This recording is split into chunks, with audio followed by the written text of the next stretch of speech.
इसमें देखिए ना, ये हर इकॉनमी के स्पेसिफिक्स होते हैं।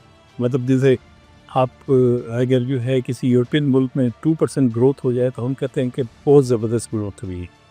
चूँकि डेवलपमेंट की गैप मैटर करता है कि आप कहाँ से स्टार्ट करें आप। अब पाकिस्तान का और जब ये इंडिया का कंपैरिजन होता है कि तो वो एक तो ये कि ग्रोथ को हम उठाते हैं कि इंडिया ने अ, एक बूस्टर लगाया ग्रोथ पे कि यानी उन्होंने कई चीज़ें जैसे कंट्रोवर्शियल अभी उनके फॉर्मर फाइनेंस मिनिस्टर ने भी एक इंटरव्यू दिया कि ग्रोथ में कई चीज़ें ऐसे डाल के अभी 7% का एक मिस नॉमर क्रिएट किया गया। तो वो 7% ग्रोथ जो है उस तरह 7% नहीं है। और फिर दूसरा ये कि पाकिस्तान अगर 5% पे ग्रो करे और इंडिया 7% पे ग्रो करे तो मेरे ख्याल में पाकिस्तान की वो तकरीबन बराबर हों। इसकी वजह ये है कि पाकिस्तान ने जो 60s में जो कि ओपन अप किया था इकॉनमी को और हम डेवलपमेंट के एक लेवल को अटेंड कर चुके थे। इंडिया अभी भी उसका एक लैग बहुत बड़ा है हाँ। तो उसको वहाँ तक पहुँचेगा। इन्होंने 91 में जो मनमोहन सिंह की रिफॉर्म थी उस वक्त शुरू किया था।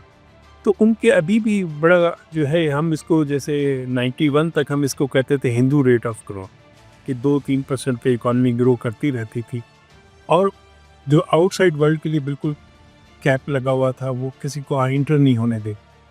अब ये है कि ग्रेजुअली इन्होंने ओपन अप किया है, लेकिन ओपन अप के साथ इंडिया की प्रॉब्लम्स भी इसी तरह है, डेवलपमेंट गैप भी इसी तरह है, ह्यूमन डेवलपमेंट का गैप है। और अब भी अगर आप जो वेस्टर्न मीडिया को भी सुने तो वहाँ पे लोगों को बात करना, उनकी टॉलरेंस लेवल ये इस तरह की हैं कि ये ग्रोथ पे बहुत बड़ा ट्रेंड हो सकता है। बिल्कुल। एक इंडिया को शॉर्ट टर्म बूम मिला जो आईटी में, जैसे वो भी अगेन पॉकेट्स ऑफ एक्सीलेंस, यानी बेंगलोर या हैदराबाद दक्कन साउथ पंजाब में साउथ इंडिया में एक डेवलप हुआ और उस डेवलपमेंट की वजह से वहाँ पे एक आईटी का बूम आया। लेकिन वो भी अगेन उसकी अगर पॉकेट्स में अगर सिर्फ आप देखें तो ये बड़ी कंट्रीब्यूशन आती है कि $200 बिलियन प्लस की आईटी की एक्सपोर्ट्स। लेकिन जब आप इसका स्पिल ओवर देखते हैं अक्रॉस इंडिया तो ये फिर इवनली डिस्ट्रीब्यूटेड नहीं है। तो वो डिस्ट्रीब्यूशन का मैकेनिज्म होना भी बेहतर है कि भाई आपके डिस्ट्रीब्यूशन मैकेनिज्म क्या है। इंडिया ने अब देखें पॉवर्टी का अपना नंबर देना छोड़ दिया।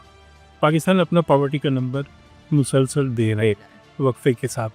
तो अब ये कि इंडिया ने इसलिए छोड़ दिया कि इंडिया अपनी ग्रोथ के नंबर को तो बूस्ट कर रहा है, लेकिन अगर वो हाउस होल्ड सर्वे की सूरत में पॉवर्टी के नंबर में ट्रांसलेट होता है, पॉवर्टी का गैप होता है तो फिर इंडिया को प्रॉब्लम्स हों।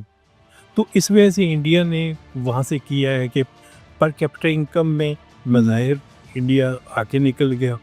लेकिन यह है कि अभी भी पाकिस्तान को अगर आप देखें फील गुड, कितने लोग हैं जो मुंबई के फुटपाथों पे सो रहे हैं और जवान हो जाते हैं उसी में, और कितने तो पाकिस्तान के अर्बन एरियाज़ में इस तरह हैं। इसका मतलब ये कि डेवलपमेंट के जो फ्रूट्स हैं उस तरह डिस्ट्रीब्यूट नहीं हुए इंडिया में। बिल्कुल। और हमारे यहाँ काफ़ी सिचुएशन डिस्ट्रीब्यूशन का मैकेनिज़्म ज़्यादा बेहतर है इंडिया से। तो उसमें ये है कि पाकिस्तान के प्रॉब्लम्स रहे हैं कि हमने शॉर्ट हॉरिज़न पे चलेंगे, लॉन्ग टर्म नहीं सोचा। आईटी हमारा बहुत बड़ा एसेट हो सकता था, हमने उस तरह उस पे तवज्जो नहीं थी, बिल्कुल। तो इस तरह की जो हमारे हैं कि हम उसको अगर यूज़ करें तो ये हमारे लो हैंगिंग फ्रूट्स हैं जो फ्यूचर में ग्रोथ को बूस्ट कर सकते हैं। बिल्कुल। तो अगर हमारे यहाँ 5% ग्रोथ हो जाए और इंडिया में अगर 7-8% भी हो तो मेरा ख्याल में we are not bad. We are not bad.